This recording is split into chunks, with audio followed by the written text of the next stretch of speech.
Hi, this is River Audio, and I just been doing a series presenting my Voice of Lancelot loudspeakers, how I make them, what's the design principle behind it, and we just had a peek at how the cabinet was constructed, and now I'm going to talk about omnidirectional speakers because the Voice of Lancelot is largely omnidirectional. There is one octave of sound uh, that has some directivity to it between about 230 hertz and 450 hertz or so. That is partially directional, but the rest of it is omnidirectional sound. And just to form an idea what omnidirectionality is, I'm going to have a look at that. And Raul just mentioned in his comment about Duevel loudspeakers. It's a German brand. And there are others. People know mostly in the US about the Ohm Wash loudspeakers, which are omnidirectional. But before these, I think Sansui was even before Ohm Wash. I don't know, maybe one or the other, but I know that Sansui even like 60 years ago made omnidirectional loudspeakers, so it's not something new, not something unique. However, what's truly unique about my Voice of Lancelot is that every other omnidirectional loudspeaker that you can buy for money is low efficiency, and the Voice of Lancelot is ultra high efficiency. So that's the very big difference between the Omnis available and my Omni. And now I want to show and talk about other aspects of omnidirectional loudspeakers. So what makes them different from normal loudspeakers? And the most important part is the driver is not facing you. So for a normal loudspeaker, the driver pushes the sound towards you, so you are getting a primary radiated sound, and then there will be room refractions, and then you are getting the room reflections. And the quest to set up a regular loudspeaker is how to position the loudspeakers in a way that the balance between the primary radiated sound and the room reflections will be acceptable at the sweet spot where you are sitting. And when you move out the sweet spot, then the balance, the ratio between the primary and reflected sound will be off, and then you are not in the sweet spot anymore, and the experience will be very much compromised.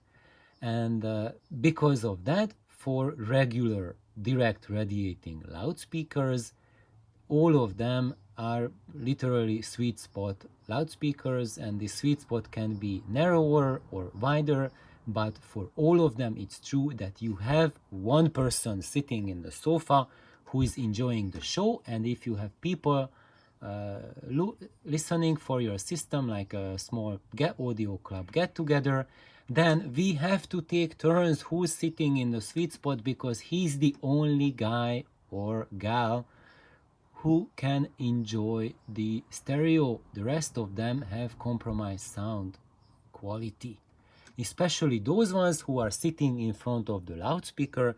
They can get extremely painful experiences, or they can even land in the ER next day because their ears get blown. It did happen to me at one of my friends' places where I was sitting directly in front of the loudspeaker most of the time of the evening and turned towards my fellow audiophiles, and my right ear was pointing towards the loudspeaker, and next day it was hurting so much I had to go and see a doctor about it.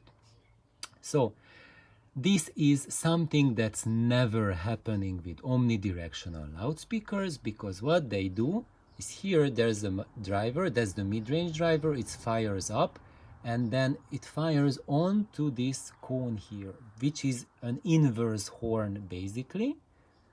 and the sound will be reflected off the horn. Ding, ding, ding, ding, ding. And the tweeter fires down onto this other part of this inverse horn, and the high frequencies will be bouncing from that surface, and they will be bouncing all over the room. So what you are hearing is that you are never hearing a direct radiated sound. 100% you hear is basically room response, is a sound bouncing back and forth from the room. And some people would say, oh, this is madness, because then you hear your room. And guys, I got news for you. Over 50% what you hear at all times, even with direct radiated loudspeakers, is your room. With the usual setup where we are sitting about 2 to 3 meters away from the loudspeaker, about 2/3 of the energy we get from the room, and basically 2/3 versus 1/3 of the loudspeaker, and there's the problem that the two are fighting each other. And with the omnidirectional loudspeaker there is no such fight. You hear your room 100%. And that's not necessarily a bad thing. For normal loudspeakers, it's truly a bad thing, because the character of the room is totally different from the character of the loudspeaker. So you are getting a schizophrenic situation. And that's why the room becomes a problem, because you have two singers with two different voices, and you try to make the two blend together by positioning the speakers, tilting the speakers, towing in the speakers, and playing around with your sweet spot position. And when you have an omnidirectional loudspeaker, then basically you have one singer in the room, which is your room acoustics. And yes, this will also mean that your room acoustics will play an even bigger part in the performance, so it will count even more, meaning that if you have a better room acoustics, you will benefit from it even more than with a direct radiating loudspeaker. However, because there is no schizophrenia between direct radiation and room reflections, even if you have a worse quality room, so your room acoustics is not good, it's not conductive to audio, it will still sound not so bad, because there is no fight between direct radiation and your room. And when we go for the bass cabinet, it's not doesn't show here, but there's it fires down, right? And there's a port in the back, and the very low frequencies by nature are omnidirectional. They have no directivity. So basically we just looked at some of the basics, and now let me just shift my position. Okay, and let's go to the page where they show the measurements. So you see, that's where the mid-range unit is firing up, and it gets thrown out into the room. Now, lab report. They will show now measurements. Duevel claims 88 dB sensitivity, but our measured pink noise figure was way below that, at 81.3 dB SPL for 2.83 volt input at 1 meter. So you see, this is what I was talking about. The Omnis you can buy commercially are very low efficiency.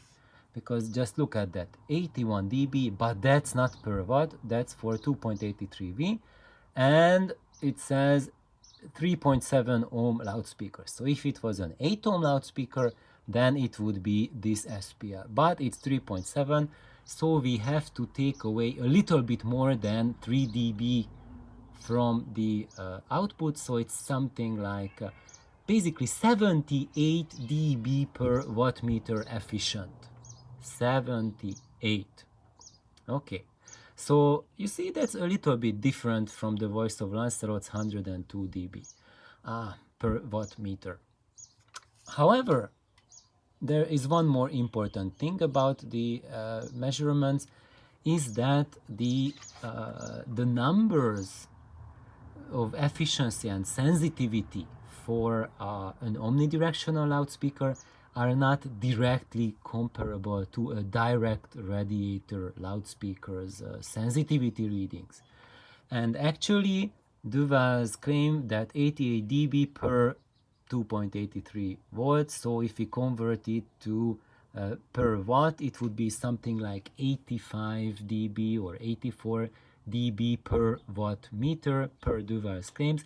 That's probably much closer to what your ears will hear, how sensitive and how efficient these are. And that's because the measurements that we use to measure sensitivity are based on direct radiated loudspeakers. So basically, there's the loudspeaker cone, and it's pushing the sound directly at the microphone, at the measurement microphone, which is placed 1 meter away, and it will measure what's the SPL. However, and in that case, the majority of the energy of the loudspeaker's output is traveling towards the microphone. Now, in the case of an omnidirectional loudspeaker, what is traveling and firing at the microphone is just a fraction of the total energy radiated by the loudspeakers. And the microphone is not capable of getting all of those energy that's radiated everywhere omnidirectionally into the room. Is just getting that tiny fraction. However, what happens is that the room is continuing to reflect it back to your ears, and your ears, because you have horns attached to them, your earlobes are horns, they are able to collect a lot of that information, a lot of those reflected back omnidirectional sound waves that the directive capsule of the microphone, of the measuring microphone, is unable to capture. So the measurement, what the microphone measurements as sensitivity is around 78 dB per watt meter for these Duevel loudspeakers, but your ears will hear that it's about mid-80s, like 85 dB or so. That's their apparent efficiency that your ears will perceive. So that's something to be mindful of when you are comparing sensitivity figures of omnidirectional speakers versus non-omnis. First, just make sure that you are using the proper number, the dB per watt meter, to compare. And then the second is that you need to add a couple of dBs, maybe like 6, 7, 8 dBs, because of the omnidirectional nature, because that's the majority of the energy is not coming from the direct radiation towards the measurement mic, but it's coming from the room, and the microphone is not picking it up, but your ears are picking it up. So what else? One more thing is that what they measured, this is what the microphone is measuring, that there is a lot of imbalance, especially in the high frequencies like troughs and valleys, and peaks, troughs and peaks, and it doesn't look good. So this, if this was a direct radiating loudspeaker, it would sound absolutely terrible. And this is the main reason, I think, that we do not have so many omnidirectional loudspeakers today, is because they are just like void pipes. They measure terribly. They cannot be sold based on measurement figures. However, that's not how they sound.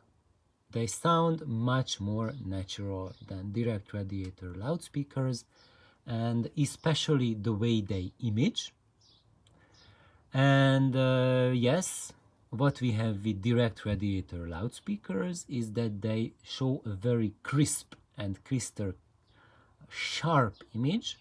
So basically the sound projected by regular loudspeakers, and I mean the better kinds of it, ones that are done to a high degree, what you will get from them is razor sharp images.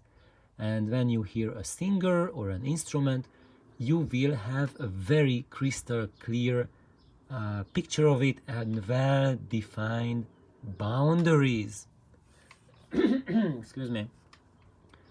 However, with omnidirectional loudspeakers, voices and instruments are not confined to a specific place. So, for example, let's imagine that the screwdriver is a violin, okay? And when you have a direct radiating traditional loudspeaker, then this violin will image precisely like a sharp screwdriver. And we say that it has excellent imaging. And when you listen to the same violin through omnidirectional speakers, then you will not have very defined boundaries for the violin, but the sound will appear to have a core, which is where the body of the violin is, but it will also have a radiating pattern around the violin.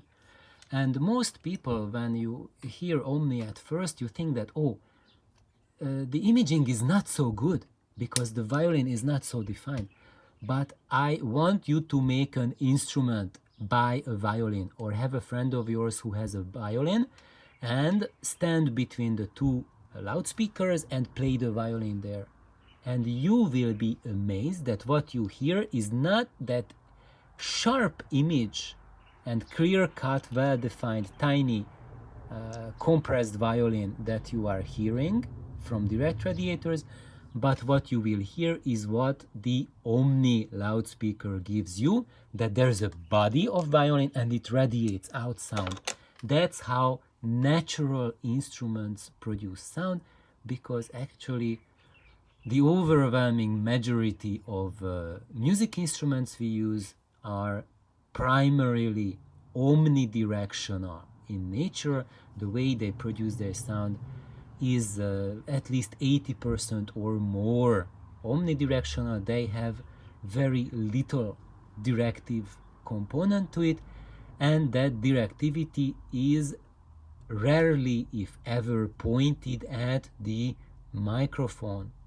And when the recording studio does it that way, that they are focusing on picking up the directive part of that instrument sound, then it will sound very unnatural or very strange when you play it back. And that was the birth of the ultra-fi audiophile recordings, where you listen to a guitar and you are not hearing a guitar anymore, but you are hearing the predominance of the guitar strings and quite a bit lack of guitar body, resulting in a total shift in tonality. So when the person is playing that guitar in your room on which the recording was made, it will sound very different from the recorded version played on a direct radiating loudspeaker. It will sound as if he picked a completely different guitar from his collection.